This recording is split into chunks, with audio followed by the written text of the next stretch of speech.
Today we are going to dive into the world's smallest catfish, Gastrodermus Pygmaeus, better known as the pygmy corydora.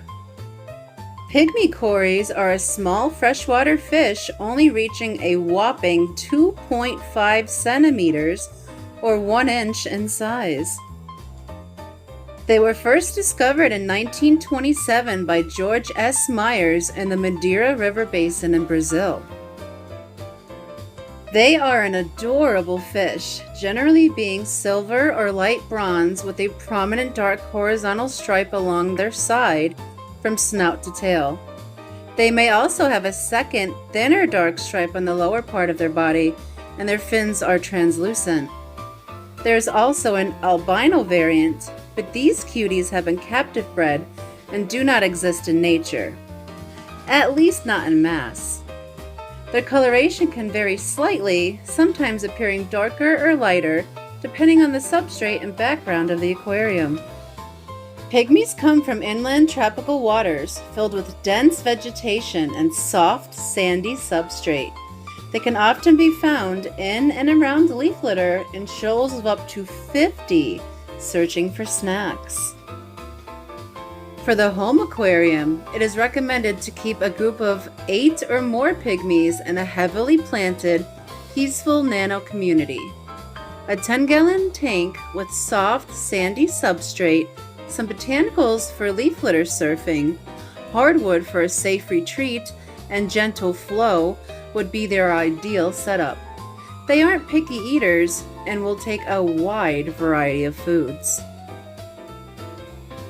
Their parameter range is temperature 72 to 79, but they prefer to be on the lower end of that, pH of 6.0 to 7.6, GH of 2 to 15 degrees, and KH of 2 to 10 degrees. I always try to replicate the natural environment to make them as comfy as possible. A happy fish is more likely to make lots of babies. Pygmy corys, like most corys, are egg placers.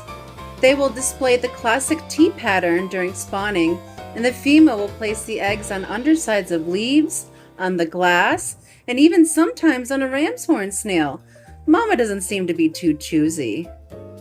Depending on temperature, in 3 to 4 days, the pygmy fry will begin to hatch out. They are one of the cutest fry ever. When first hatched, they are black and white striped.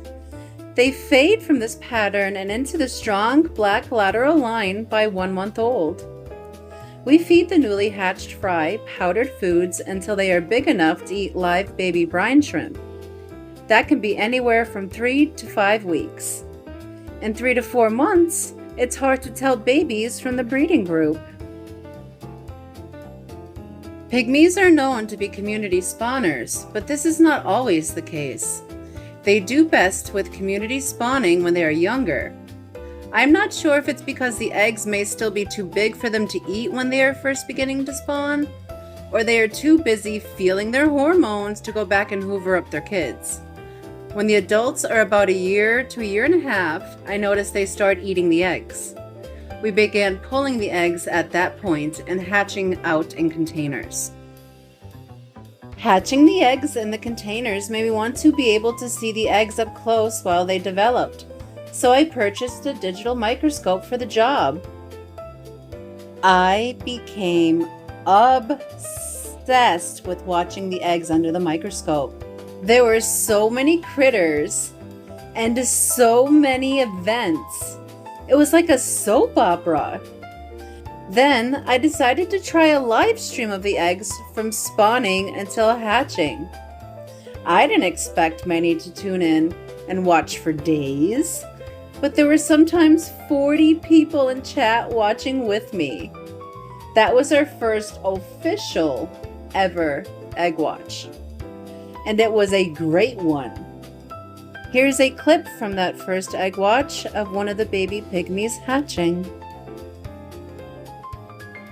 This was an assisted jailbreak by a red cherry shrimp. I slowed it down so you can kind of see the baby escaping the egg. but bam, he is gone so fast. Maybe we'll do another egg watch on these little guys when our albino colony starts spawning. They still have a little bit of growing to do though. I hope you enjoyed today's Species Spotlight. If so, hit the subscribe and notification bell to be notified of future uploads. Thank you for watching.